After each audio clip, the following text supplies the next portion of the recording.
Investec Champions Cup, a last 16. The Stormers and the Bulls will be there. They travel. But here's the good news. It's not what happens in the second week of April. It's what happens in the third week of April, in the last 8, when the Stormers host the Bulls in Cape Town. Yes! That's the road to Bilbao. Oh, I like the sound of that. I do like the sound of that. That'll make for a juicy Champions Cup clash, mate. And it is a possibility. The draw has worked out that the Stormers have to go to the Stade Mahol Piece of cake, mate. and play Toulon. And it's a lot easier when you're not playing Bucky's Boerder down there. So Toulon, good side at home, but not unbeatable. And then the Bulls, an interesting one. They go to play the Warriors in Glasgow. Bulls by 10. Now, Glasgow, Franco Smith's side are on fire. 4 from 4 in the Investec Champions Cup. They're top dogs in the URC, just behind the Stormers. They've been brilliant at home. Great win against Toulouse. Destroyed Saracens. 21-3 up after 30 minutes. They won 28-3. And that's the Saracens side with Atoje, Jamie George, Owen Farrell, Elliot Daly. They were all there. So a great win. But a full-strength Bulls side, finally believing in themselves, is good enough to actually go and play a last 16 in Glasgow and win because it's familiar territory. No doubt at all, mate. No doubt at all. Yeah, no, look, they owe Glasgow, and they just beat Pau in France, mate. Pau second on the top 14 log, playing for Champions Cup seeding, and they beat him. So, Cheswell Euster, just absolute speed on 2 legs, mate. Incredible try. We'll chat about that, I'm sure, a bit later. Sebastian de Klerk at 13, doing great things. The Bulls are starting to come back, mate. Just the right time. A ball kan nie van verloor af nie. A blue ball eet nie van die vloer af nie. We send them to the base near the Pyrenees every Friday night. And we see what they do. Akker van der Merwe looked like he was 19 again. He did, eh, mate? How's it when the ref said to him, go? He said, thank you. And tap and go. Jean-Andre Rudolph, outstanding. Mate, how good has he been? Turnover ball and then Nizam Carr. Massive game. Never had a bad game. Tackled, Yep. scored, did it all. And he was a bit indifferent, our man Andre Pollard. But when the moment came, he kicked the vital 2 points. And the incredible thing about the Bulls' journey, and that's why I say there may still be a Cinderella story for the Bulls. They qualified by virtue of scoring a converted try 5 minutes from the end, then defended 18 phases, won a turnover against a team second in the top 14. Incredible. They won their first game out of 4, finished with a minus 68-point differential, and they went through 15th place out of 16. Now, when you make a playoff like that, you tend to end up winning the tournament. Yeah, exactly. All the signs are pointing towards it. It's been written in the stars. It has, They mate. could be the first star. Exactly, the first South African star. No, it was a great performance. It was a great weekend for South African rugby. Almost swept everybody. I mean, as much as there's 2 games we didn't win, but the Lions, all the way to the end, they could have won that game at Perpignan. That came out of the blue for me. And then the Cheetahs almost upset Stade Francais in Paris. We'll get there now. Come on! But we had the Bulls in it on Saturday night. Then the Sharks, 50 points to 12 against Clermont. At 14-12 at halftime, I thought, come on, there's 3 people in the pools and the jacuzzis at Hollywood Betts Park, Old Kings Park, whatever you want to call it. Only 8,000 people paid, and I think that was inflated to go to the game.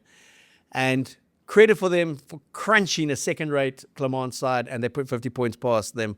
And then we had a tussle, the arm wrestle in Cape Town. 25,000 came out for that one, including you and I. 3 seats, 3 rows apart.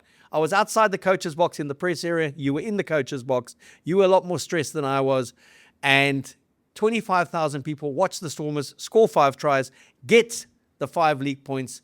But on 70 minutes, the rugby gods just said, enough. They cried. They cried with anger. The rain just dropped. And it turned into an old, like, Newlands type game. It did, hey? It had an incredible atmosphere. Yeah. People were just standing in the rain, willing the Stormers on. Leicester thought they were playing at home, thinking, something's happening here. 32-21, 32-26, and then 39-26. And I do say that we do know our rugger here because I was asked at 4:45 before the game, give me a score Mate, you told by me the the money day man. before. You told me And the day I said it would be 38-26. It ended up 39-26. But I never expected it to be that kind of game. Then we got Pepe on. 2010, the Lions were up. Somehow blew it. They had opportunities in the last 2 minutes. Yep.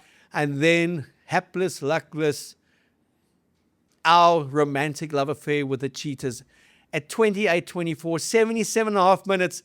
Hou net hy bal vas! Hou hom vas! Cheetahs! Penalty to the corner. Racine, 92. Score. And poor Francie Steyn and Ruan Pienaar. And Francie Steyn had played for 5 years for that club. Yep. It was going to be the perfect homecoming. Wow. 29-28. Time up. Kick goes over. And the Ultimate Cheetahs, they can't buy luck. They can't buy a win. Hell of a performance, though. But for a a team great that hasn't played. performance. Come on. I mean, that was 4 insane. tries. And the message there is, let these guys play more than 4 games a year. Please, let's get them into some kind of competition somewhere. Please. But did you enjoy it? Mate, I loved it. I loved every minute of it, mate. It was great to see you at the stadium. We got to meet a bunch of cool people in and around. Lots of folks came to say hi. And that was very cool. Yeah, there's always, they say now going to the DHL Stadium is not just about the rugby, it's the old occasion. People come to meet mates. And the way that stadium is structured, you can just cruise all day and check out what's going on in the coach's box. I see they have now blacked it out. You can't get in from the side. Oh, man, what's going on? But even the running to get the beers, courtesy of our man Gav Rich, worked well. And we had a few frosties there. But there's always something that just reminds you and gives you perspective that's so much bigger than the game, so much bigger than the occasion. And Zels, you introduced me to 2 young lads. One of them, Keegan Rule, a lad who was at Fairmont, the school that I matriculated at in Durbanville, then got a hockey scholarship to Sax, and end of grade 11, was in a motorbike accident, 47 seconds, as his grandpa said, took to change his life, paralyzed from the waist down, and completed his matric year, passed with a bachelor's pass, a distinction, and he was there with his mate from Fairmont. Yeah, Michael de Andrade. Michael de Andrade, great surname as well. 2 wonderful young men, and you chatted to them earlier. I went over and chatted to them. Keegan in his Stormers retro outfit, and I just said, how you doing, mate? And he said, look, I'm alive and I'm watching the Stormers. I'm okay. And that just kind of, wow, it just hit me massively to see this young man's disposition towards life, given what had happened. The battles he's fought over the last year, completing his matric, so much taken away from him, but showing such spirit. And then you just think what a privilege it is for those guys to be on the field, making a tackle, making a run. Privilege for us to be there, doing what we do. I spoke to Dobbo about it afterwards. I sent Johan Leroux, the owner, a photo of the kid, and hopefully you guys can get him down to training or something. And I said, that's what this club means to people. That's just what this team means to people of Cape Town. And the joy you gave this young man, given what he's been through. So, yeah, it was, again, you look at that and you look at a game and you think, I'm not really going to get all hyped up about a missed tackle or a drop pass. But then when there are 19 of them, I did. But, but yeah, so a big shout out to Keegan and to Michael. Congrats to both of them. They both passed. And then the great ironies, I went to Fairmont, my son Ollie went to Sax, and there's a Fairmont-Sax connection there. So that was quite cool as well. And you always say I get Sax into every... Get it into every But this time it's the most deserved shout-out. So, yeah, I listened to us all and inspiration to us all. And thanks, Zelzy, for big time, for kind of introducing me and kind of getting to say hello and say hello to Opa. And then I think it was Omar and then the mate. Yeah. But yeah, it was like a really cool afternoon actually at DHL Stadium. There were 25,000 there. It felt like there was a hell of a lot more. But the rain certainly added to the occasion. Nowhere, just gave and and I mean, you were in the coach's box. I see you still have hair. Dobber said if he had, he wouldn't. Kind of those typical performances. Like, how do you criticize a team that scores 39 points and scores 5 tries and gets the 5 bonus points against a tough nut, Leicester Tigers, one of the proudest clubs in Europe? But then you look at a game, you just want to go strangle those oaks half the time and say, it's not a crime to kick. Yeah. It's not a crime to kick. It's not a crime to take the tackle. It's not a crime to play percentages. It's not a crime to just enjoy field position. It's not a crime to take 3 points. It doesn't just have to be the miracle pass. So, but it's in their DNA apparently. So Yeah. I did say to Dobber, shouldn't you ban that word DNA and like playing laterally on your own 10-meter line or your own quarter line and just like haphazard passes? But you guys must have gone through a bit of a milling in that coach's box in that first 40. Yeah, Dobbo's voice did go up a bit at times during that game. He was composed for most of it, I would say. And like you say, you can't be anything but joyful when the team's winning, mate. You just got to keep winning and try and take some of the lessons out of it to make sure that you stay on the winning path. And the Stormers have managed to stay on that path for most of the season. Definitely some teething pains in there. And things they can do better, but I think great credit to the team and the quality of the players in the squad that every time they come up against the sort of adversity or problem issues, they find a way together to solve it and get away with the win. So with the exception of the Harlequins game, which was a blowout, there's definitely growth in the squad, I think, in terms of their belief in what we're doing and just the teamwork around the players problem solving on the fly. So teams in a good space. I've got some tough derbies coming up against the Sharks team that's bouncing back nicely under JP. So it's going to be 2 interesting weeks of URC rugby up ahead. If you just look at the Stormers, and I mean, I was quite critical on just the lack of balance in their game. I spoke to Dobber at the press conference and also one-on-one afterwards. And he was in agreement. It's like there are times where they just need to execute better, make better decisions. He never want to coach the flair out of them. He never want them to not trust their instincts. But he's also saying they're such talented players that just apply some common sense at times as well, especially the last 2 minutes of that game. You're 32-26 up. You've just given away a charge down kick, kept them in within one score. But you've got field position. You've got the penalty advantage. You've got 1.5 minutes to go on the clock. They take the scrum and it could go 50-50. They win the penalty. A cross kick that had it been caught 80 meters later, you're defending. And then Imi Khan, kudos for him for backing himself to score the try. Double movement. It wasn't necessary in the context of the game. The game's won, you got the bonus point already. Never punish the exuberance of youth, but also for any coach, it's a coach killer at 79.5 minutes. And Dobber's been there before. Comfortably in control, even though it was only 14-12 against Munster in the URC second season final. And 3 players that should have gone a different way that were called from the coach's box. Players took it another way, and Munster scored and won at 19-14. I think that still haunts Dobber.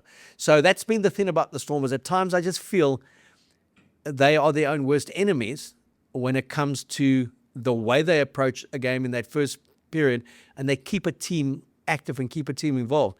The Tigers were nowhere in the first 15 minutes, but were leading 14-12 because of 2 poor exits and some indifferent defense. And all of a sudden, then that team is coming with 10 or 11 players they've left at home, starts believing. The weather conditions get a bit worse, and that's like, this is actually a game we can win. And I think a lot of lessons the Stormers will take from that, especially into the URC season. Yeah, no, 100%. I think that's definitely the chat behind the scenes. Everyone happy with the result. Definitely room for improvement. And so it's about bringing all those lessons on board and executing much better in the next 2 weeks. So I'm sure we'll see that. But from an individual perspective, again, we talk about the youthful brigade that's coming through. Paul de Villiers, outstanding. Outstanding. How many player of the Not enough. Player of the Not enough. of the match wins has he got so far, and he's doing it in every competition. Yeah. It's either the URC or the Investec Champions Cup. He's holding the gon. Outstanding, and he really has added a dimension, and he must be knocking on that national door. He must be knocking the national door because he just gives Rassie Erasmus and the Springbok coaching staff, he gives them a variation, he gives them an alternative. And if you're saying to me Marco van Staden has a role to play in the Springboks, then Paul de Villiers definitely has a role to play. Can he throw in at the line out? I don't know. If he can't, it will be fixed. It will be fixed, and Rassie will fix it. Look, he definitely deserves it. I mean, the quality of his performances have been through the roof. I think he's been absolutely outstanding. Fantastic around the breakdown. Massive work rate. Massive engine. If you look at his carries and tackles, I mean, the Oak's involved in just about every single collision. So he's all over the field all the time, massively efficient, doesn't give away penalties. He's a fantastic player. And SA Under-20 captain, great stock, comes out of Oakdale. And just a good player, a good leader. Vermatonga has really come on this season. And then it was great to see Johnny Roach back himself, direct, strong, attacking space, attacking the inside shoulder, and then a great turnover as well at a critical time in the first half. I thought his work rate was very good. No, he put in a lot of work on the day. Massive shift for him, and good to see him get through the whole thing and bank the experience of that. Now that's going to sort of stand him in good stead going forward. All right, so Stormers, they go through, they go to Toulon. So let's just look at the little road to the last 16 and get your impressions on Bordeaux, Glasgow, Warriors, and you can't write them off at all, Toulouse and Leinster, because those are the four that you would say would be seen to be favourites going into the last 16. Louis Bilberry, 3 tries, 27-15 away from home. They went down early 5-0 against Bristol. Insane. Quality campaign from Bordeaux as the defending champions. No, I mean, that's a proper team there. If you had to pick the ultimate club side right now, they'd have to be in the conversation. That's a real team that control most of the key facets of the game, you'd think. And they've got power up front, and they've got finishing ability and massive X factor. BLBRE is a great example of that. So you'd have to think they are serious contenders to win this thing. And the final 8 eventually is going to be interesting, and then the final 4, and we're going to have a hot run into the championship. But then it makes you think also when you go back to Bordeaux's visit to Pretoria. Yep. The Bulls 33 points against them in the first half, 33-21 it was that they were leading at halftime. And Bordeaux seemed shot on 45 minutes because of the expansive nature of that game. Yeah. And the Bulls just didn't take that advantage. And then systematically they came back and played brilliant rugby. I thought they were so defining in their campaign, the way they played out that last 30, kept the Bulls scoreless and won 46-33. Sean Selby, he's been there just over a year and a half. He assists with the defense and obviously with the forwards. Man who's played over 100 matches for Toulouse, for the Sharks.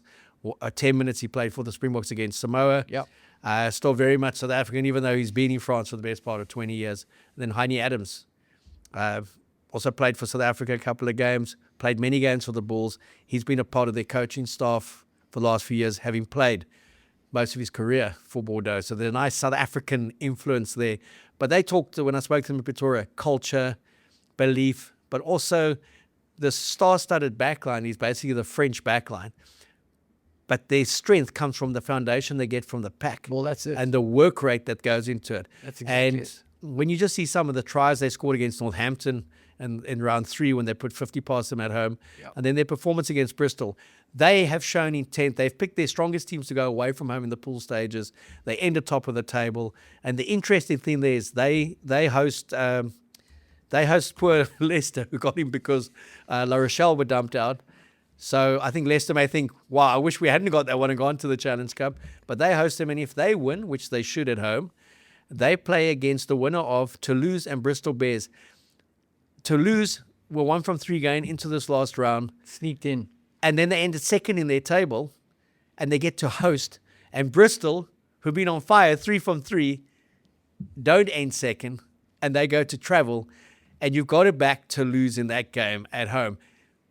But the beauty of that is the quarterfinal, a week after that, will be Bordeaux against Toulouse. Juicy. So one of the big French giants will be out. And same goes for England, right? We've got Bath and Saracens up in the round of 16. One of those will be eliminated. You've got to think Bath probably goes through there, but Saracens are on the up. Got Harlequin Sale, so another English side goes through there. Correct. And you spoke last week. You got a lot of critique from up north. You said you don't rate the Prem. Yep. 7 of the 8 Prem teams are in the last 16. 4 of the 8 top 14 teams made it through, and 5 of the 8 from the URC. 7-8, Gloucester the only one who didn't make it through to the last 16. Yep. Would you like to reassess what you had to say, mate? Not at all, mate. Not at all. No, I still stand on what I said, but they've done well. What was it that you said? Mate, I said I don't really rate the Prem for the physicality of it, mate. I think I said technically very much on point, and I think that there's good parity in that competition. But I think if everybody goes full guns, I don't know. Some of those Prem sides, mate, I don't know if they would stand up sort of toe-to-toe fight with some of the bigger teams from France and South Africa. So they seem to have done okay, because they've done okay. 7 of the 8 are in the last 16. They've done okay. Well, they're not all going to go through, are they, mate? No, they aren't. No. They're going to eliminate each other as well. Yeah. But a wonderful, wonderful last round. There was a lot of jeopardy, a lot of intrigue, and it did come down to the very last game.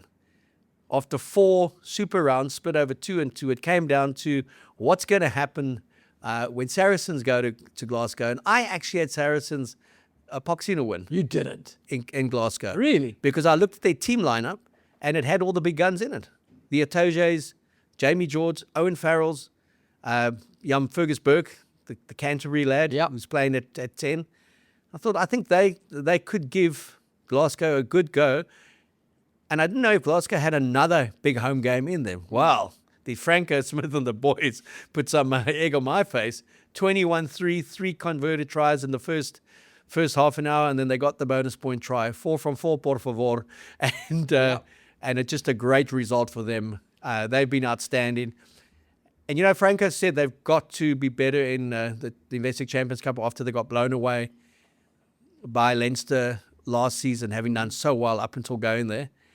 In that, what was it, the quarterfinal? Yeah. And Jan van Graan said the same about Bath.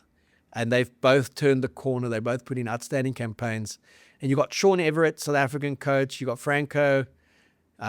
You've got Jan van Graan. You've got Jacques Nienhaber at Leinster. And you've got, obviously, Akkers and Dobbo. So 6 South African coaches out of the 16 teams. That's not bad, eh? And a bunch of South African players. You mentioned Bordeaux. I think Carl Lusardi's there. Jean-Luc Dupré. So there's a big Southern Hemisphere sort of influence in this Champions Cup in terms of the players and the coaching staff. When you look at the 4 rounds and the way all the teams finished, any big surprises about who's not there, who didn't go through?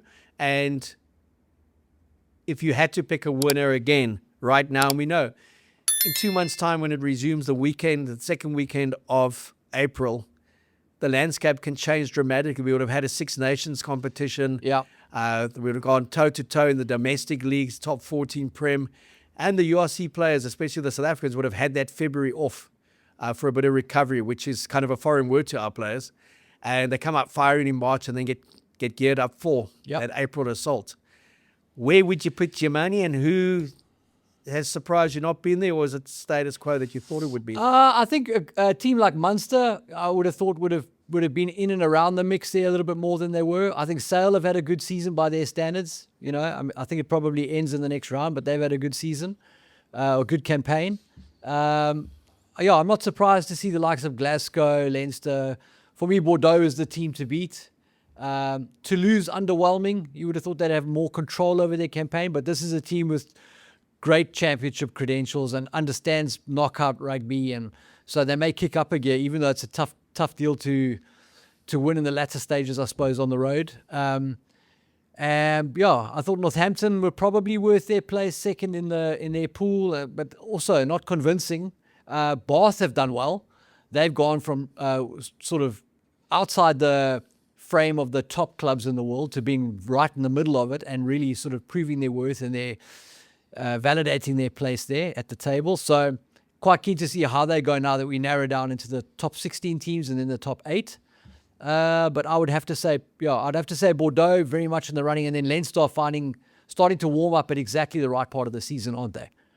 Yeah, no, they are. And again, good teams win when they shouldn't. They got that last-minute penalty from Bern against La Rochelle, and I think that also knocked the stuffing out of La Rochelle. Yeah. The La Rochelle that hosted Harlequins. Yeah. A huge regression from the side that came here 2 years ago, a side that toppled everyone for 2 successive years in the Investec Champions Cup. They just looked fatigued. They looked battered. At 17-7, they look gone. Marcus Smith gets a yellow card. They come back with 2 tries. But Marcus Smith comes back on, controls that last 10 minutes. And 27-7, 24-17, they were shot. 27-17, it was just the killer blow. And they need a big rebuild. I think the O'Gara, Scott Robertson type talisman magic, maybe it's run its course there a little bit.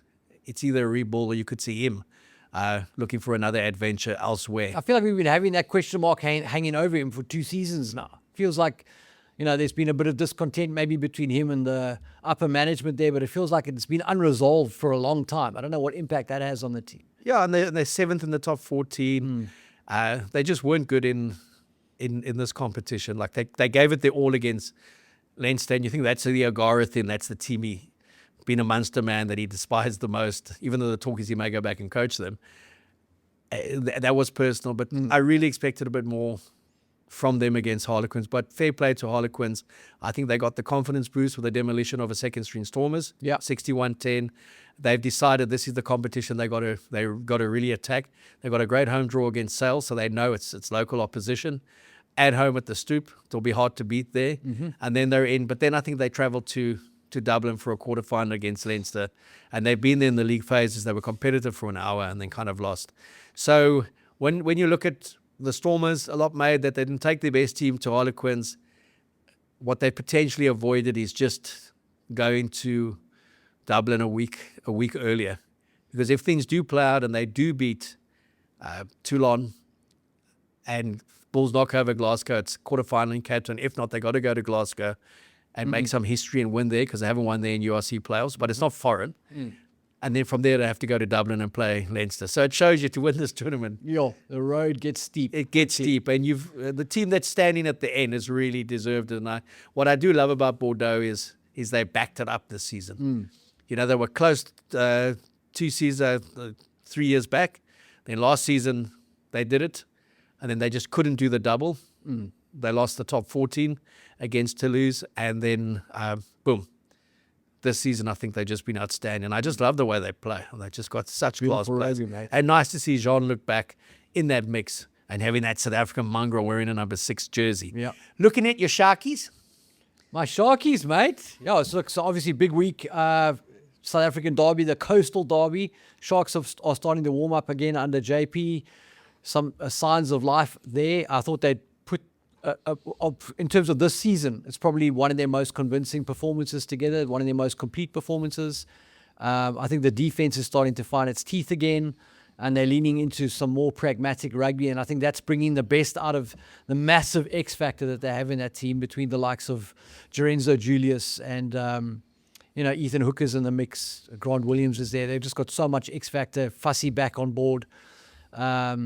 So the Sharks are a very dangerous team, and I think when they get back to their brutal best and they put it all together, they will be serious contenders. I wouldn't be at all surprised if this leads to them winning the Challenge Cup again. Well, they've got Cardiff away. It's a game they can comfortably win, and then they get on a roll. You also look, they've got the doubleheader in the URC against the Stormers in Cape Town this weekend. I think you're looking at 40,000 plus. The ticket sales are going well. Your will be very pleased about that. And for you guys who don't know, this is an owner and a CEO who sits in the stands with his mates. And I love that. In his jersey, screaming at me, complaining about how the press area looks. Come on, give us a better suite. It's not too bad, he said. It's great. Look, you got the best seats to write from on the halfway line. And then the week after that, to Durban. So that double header, and then they go into the break. But Derby's form book goes out the window. And we're going to chat later in the week in more... with more emphasis on that match. But it's going to be a big one in Cape Town. Both teams come into that game buoyant by wins against foreign opposition. Yeah. If you look at Zels, the Bulls, and we have said our Stecco power play, our Stecco moment of the week is Cheswell Euster. Just an incredible try that he scored. The way he converted that kick, there was no luck in that. That was very much planned. Sebastian de Klerk had done well with the break. But you, for the best part of the year, have been touting this kid and saying he's going to play for the Boks sooner rather than later. No, he's a hell of a talent. Literally has the word jet shoes in his name. Massive speed. Was there in support with Sebastian when Sebastian decided to go for it, to break out of the 22, ran a sweet line.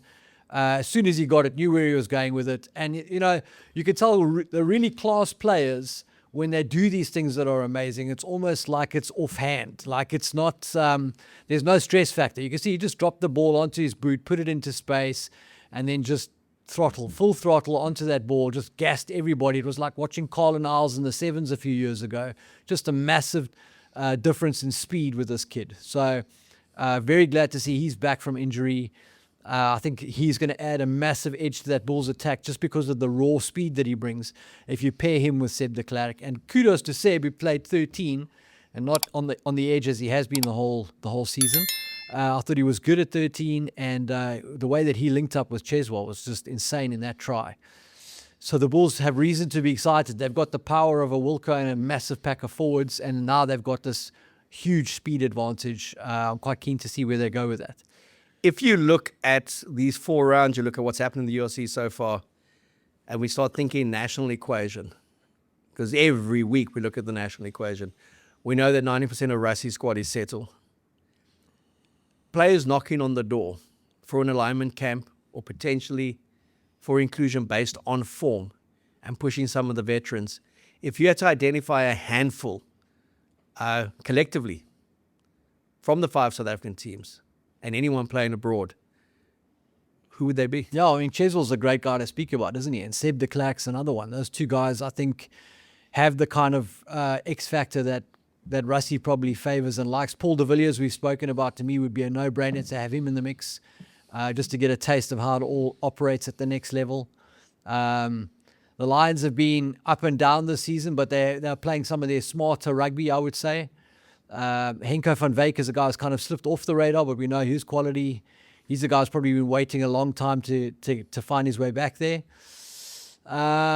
Yeah, at the Sharks. What are you, Ruan Fenter? Ruan Fenter also. And the Lions have almost been workmanlike more than explosive this season. But Bato Klikani is an obvious choice to have in an alignment camp or 2, just to be in and around what's going on there. Huge power prospect. And yeah, I mean, the Sharks are loaded with talent. Most of it is Springbok already. So those would be the guys that sort of spring to mind off the bat. Nice to see Fussy back as well, back from his injuries. You'd want to see a strong fortnight from Jaden Hendrickse. I think he's critical to the Sharks doing well.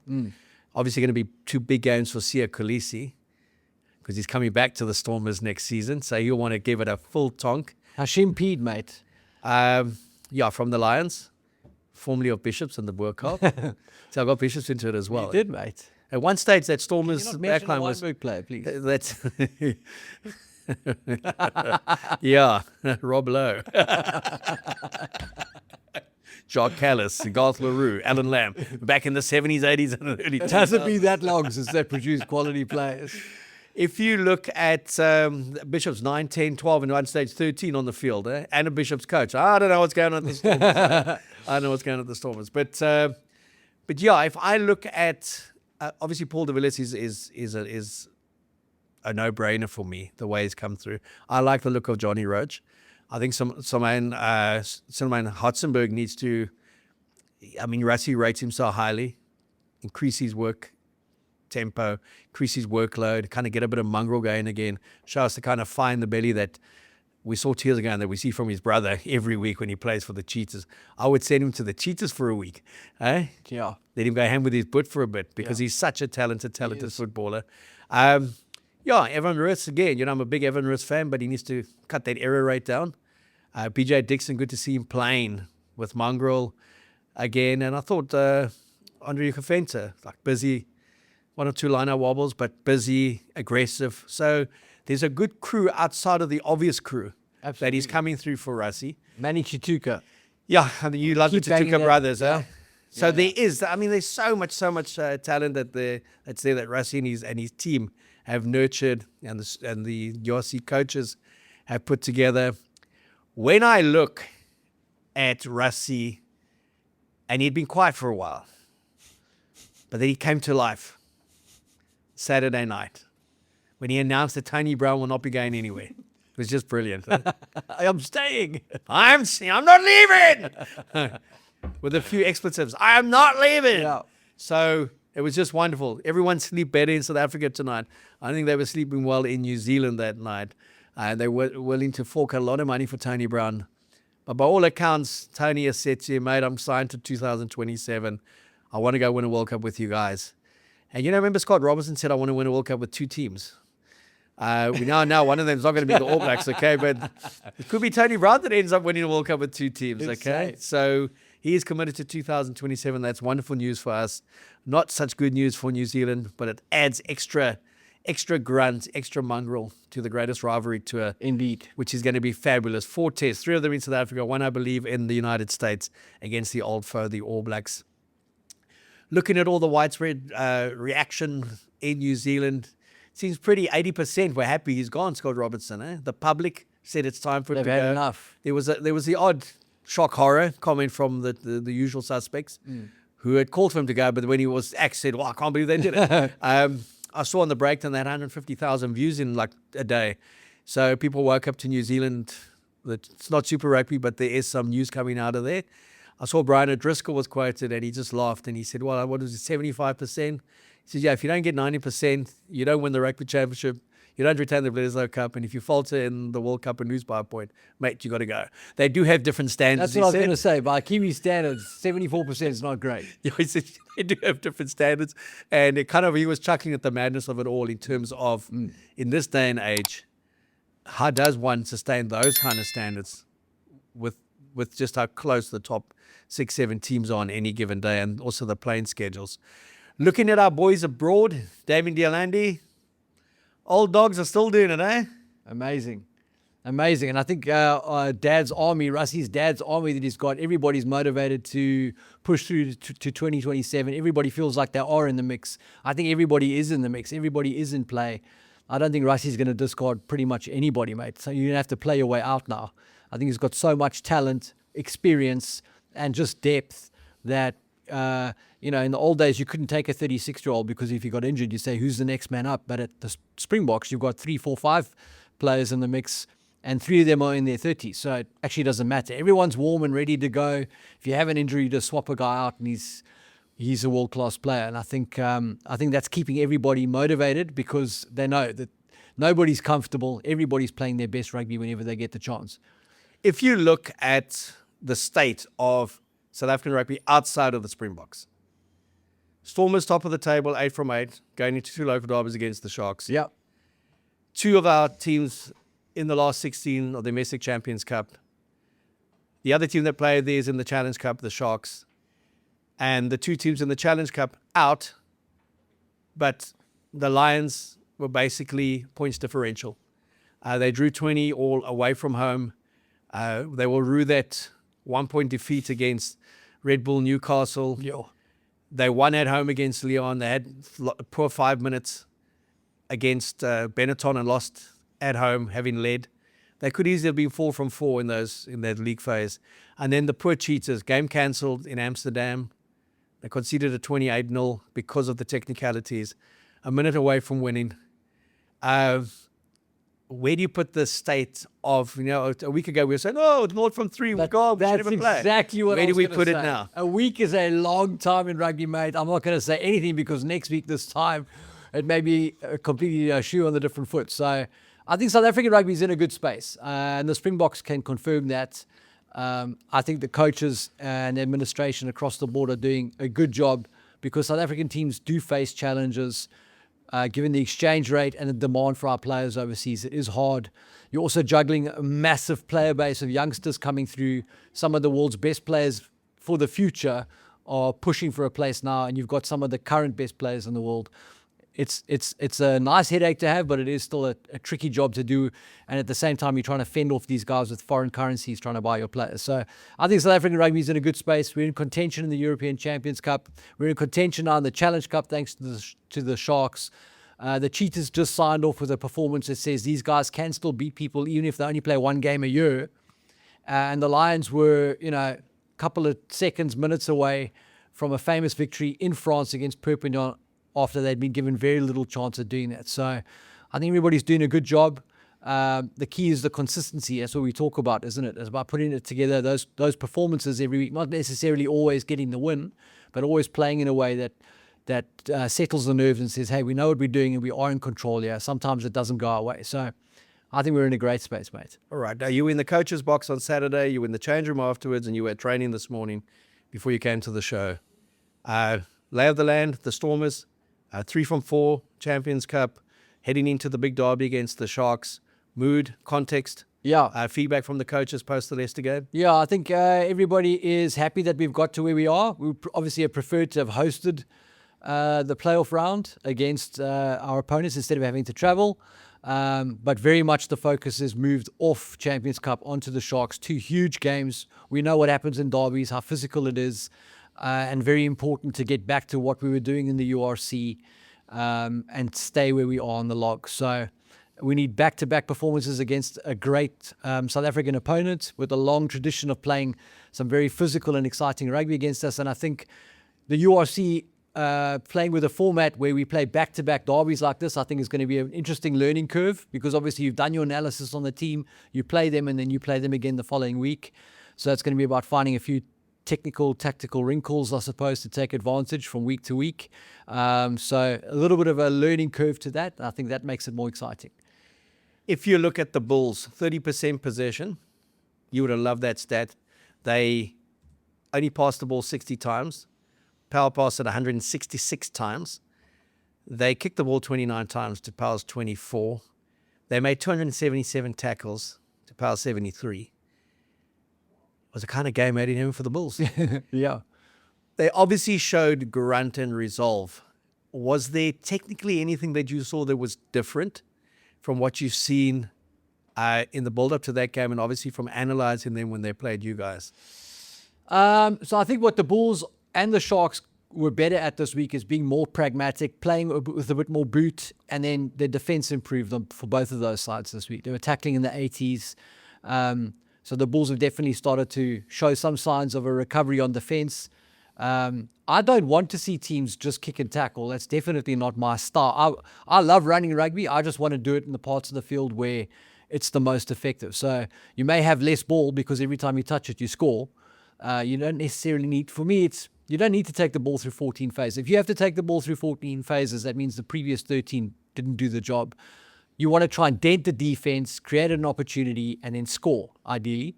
And so I think the kicking game allows you to do that, puts you in situations where maybe you can express yourself in a way that leads to tries, not just phases. So the Bulls did that on the weekend. Like I say, Jean-Ray Rudolph, fantastic. And the way that the Bulls turned a situation that looked like they were going to be conceding points into one of the most electric tries of the season just talks to the quality in that team, and I think probably the growing confidence there. So Bulls are in a good space. Yeah, they did kick more. They did play some more defense. And they made almost 250 tackles in that game, which is a number you want to bring down. You want to be able to turn tackles into turnovers at a quicker rate, but at least they're making their tackles. So that's an improvement. If you look every season, there are trends that change in the game. You look at referee interpretation, and then the referee will favor the attacking team going into the breakdown. The next season, it's the defending team. Then it's you don't want the ball or you do want the ball. Then there's an issue about the contestables. You don't want to chase, or yes, you can actually now. It's like it's all hands on deck as long as you don't take it out in the air.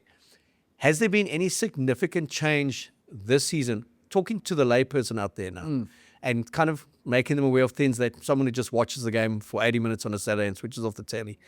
Are there trends that have shifted from last season into this season in terms of the flow of play that are significant to outcomes? No, I don't think there's been massive changes season to season. I think that, you'll find if we're talking about penalties, you could see most of your penalties on defense. And that's because you are trying to have a go at disrupting the attack and getting your hands on the ball, and you've got to read the referee in the situation, so you're making some judgment calls there. And also on defense, you're trying to be aggressive. You're trying to steal the initiative back from the attack, and so you've got to roll the dice a bit there. But there's reward. As much as the bad side of it is you concede penalties, the reward of a turnover is almost worth its weight in a penalty. Not quite, but close, because transition attack is your best way, the easiest route to the try line. And so if you try and go through the front door, you're attacking a defense that's geared up and waiting for you, knows exactly where they're going. Whereas if you take the ball off an attack and then you attack, that attack is now having to flip from being on the offensive to being on the defensive. And there's a moment there where they're scrambling and they're out of organization. And a lot of it is just heart at that point. So that's where the big opportunity is. And I think that's the one moment, or those are the few moments in a professional rugby match where the game is what fans remember from when they played at school. Because in those moments, there is no move. It really is fundamentals, right? You've got the ball and you're reading who are the defenders. Can I give the ball to a speedster on a fatty, or can I give the ball to a fatty on a little guy? You're reading the situation and you're trying to play the strengths. That almost brings you pretty much as close as you get to the amateur game, I think, in the pro game, the transition attack opportunity.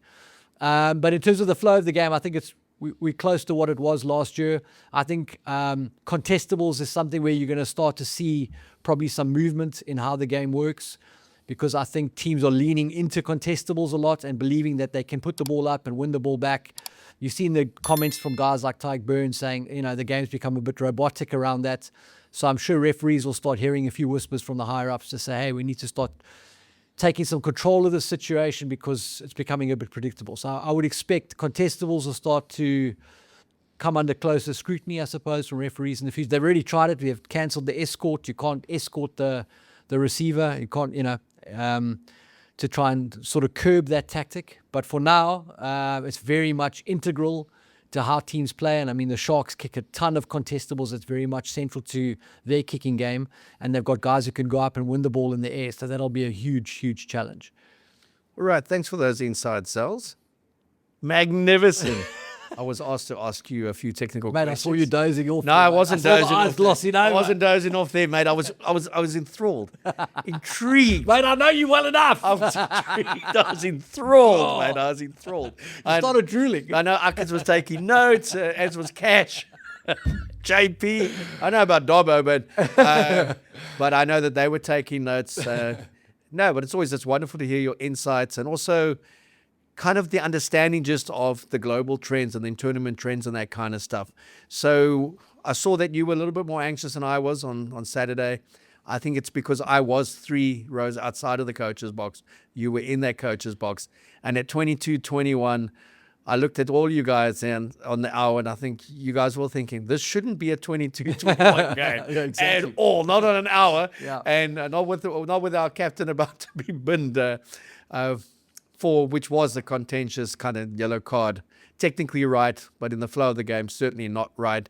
It's been wonderful chatting as always. We'll be back on Thursday when we talk about the big coastal derby in Cape Town. It's the Sharks against the Stormers. It's mate against mate. Most blokes have either played for the one franchise or the other, one club or the other. A crowd, I'm told, 40, 45,000. We got 54,000 for the Bulls game. So come on, Sharkies. Gav, get the troops. Let's get 54,500 to the DHL Stadium on Saturday. Sharks against the table-topping Stormers in the URC. If you want all the Investec Champions Cup news, go to their official home pages, go onto their social media channels, go onto SA Rugby Magazine's platforms, onto our WhatsApp groups, subscribe. And if you do want to get some cash and some prizes, 100,000 Rand on offer if you register your name and your particulars and you sign up for SA Rugby Magazine. You can do that on the digital platform, and then you also get the digital monthly magazine, wonderfully put together by the editor Simon Borchard and his team. You get that on the house. 100,000 Rand, that draw will be made in June, just before the greatest rivalry tour, so you could have some cash to watch the All Blacks in South Africa.